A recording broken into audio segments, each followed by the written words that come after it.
Abodo Oku was a small village surrounded by thick forest and hills. Long ago, the people had no steady source of water. During the dry season, children and women would walk far into the forest, searching for streams that quickly dried up. One year, a terrible drought came. The land cracked, farms failed, and people cried for water. The elders prayed to the gods of the land for mercy. That night, in a dream, an elder saw a glowing river rise from the earth. The spirit of a woman appeared and said, "I am Thiik, the river goddess. If you honor me, I will give Abodo Oku water forever." The next morning, the villagers found a river flowing where none had been before. It was wide, clear, and cold. They called it Thiik. The whole village rejoiced, for they finally had life. The goddess appeared again to the chief priest, demanding a covenant. She said, "No man shall touch my waters. Only pure maidens may fetch from me. And every 6 months, on Ik market day, you must bring me the blood of a virgin, or the river will dry." The elders agreed, afraid to lose the gift.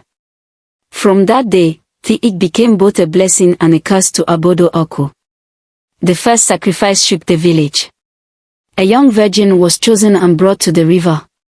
Her parents wept, but the chief priest reminded them that her blood would keep the river flowing. On the appointed day, the villagers gathered. The drums beat slowly, and the maiden was offered to the goddess. Her body sank into the waters, and the river bubbled like boiling oil. When the waters calmed, the people fetched water freely. For years, the covenant was kept, and the river never failed them. Because only virgin girls could fetch from Thiik, they became respected in Abodo Oku. Mothers trained their daughters to be careful and pure. Men were warned never to follow a girl to the river. If a man touched the water, the goddess would strike him dead. Many believed this, and so no man dared to approach the river. The maidens walked proudly with clay pots on their heads, singing songs of purity, while men watched from afar in silence. Every child grew up hearing stories of Thiik. They were told the goddess had long hair like flowing water and eyes that burned like fire. She could appear as a beautiful woman or a snake. Parents used her name to warn stubborn children, "If you disobey, Thiik will carry you away."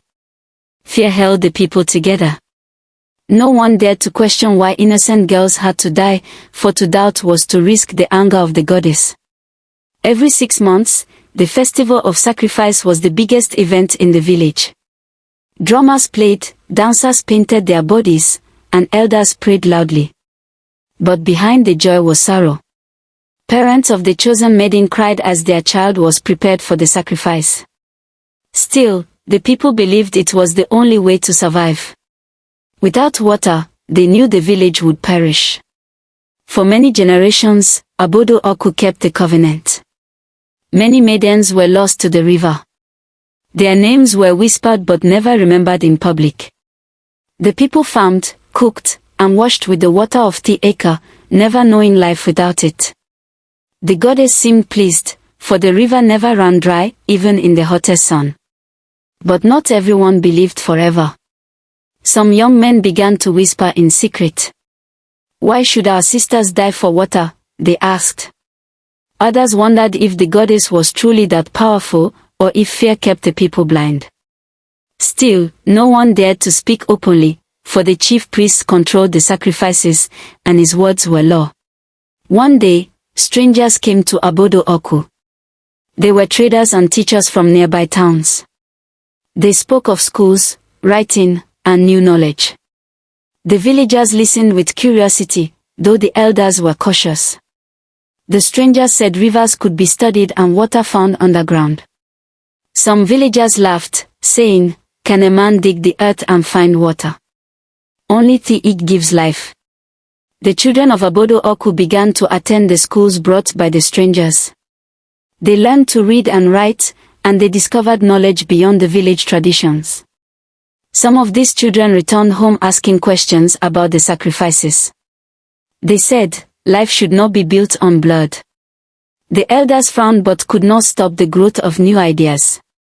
One year, When it was time for another sacrifice, a group of young men and women refused to allow a maiden to be killed.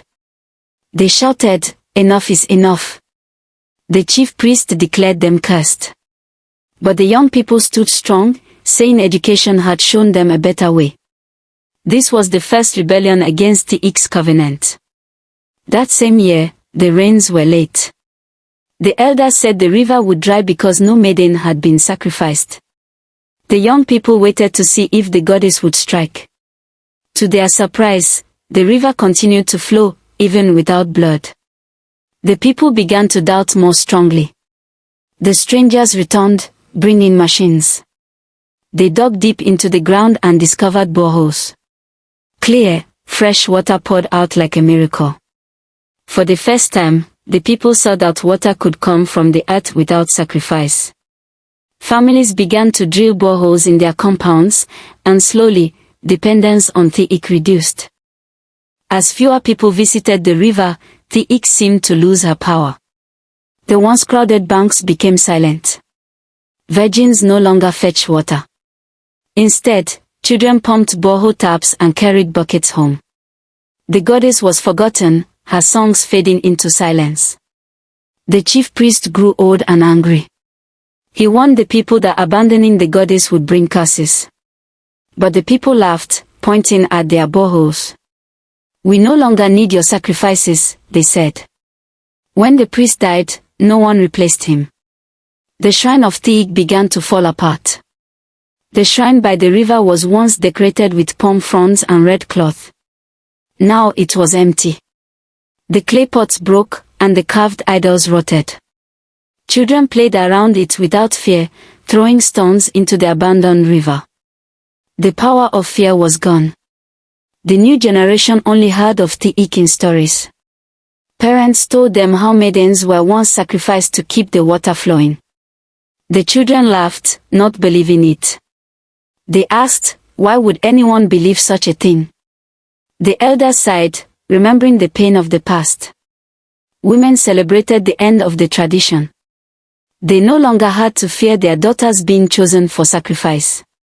Girls went to school freely, carrying books instead of clay pots. The fear of the river goddess no longer shaped their lives. Abodo Oku became a new place. With schools, boreholes, and modern ways, the people lived without fear of the river. The farms grew again, children traveled far for education, and families built new homes with steady water supply. The story of Tiik became only a memory of the past. Today, when people of Abodo Oku sit together, they tell the story of Tiik as a lesson. They say, fear kept us blind, but knowledge set us free. Education is a light brighter than the fear of gods. And so, the once mighty Tiik is silent, but her story remains, a reminder of how people rose from darkness to light.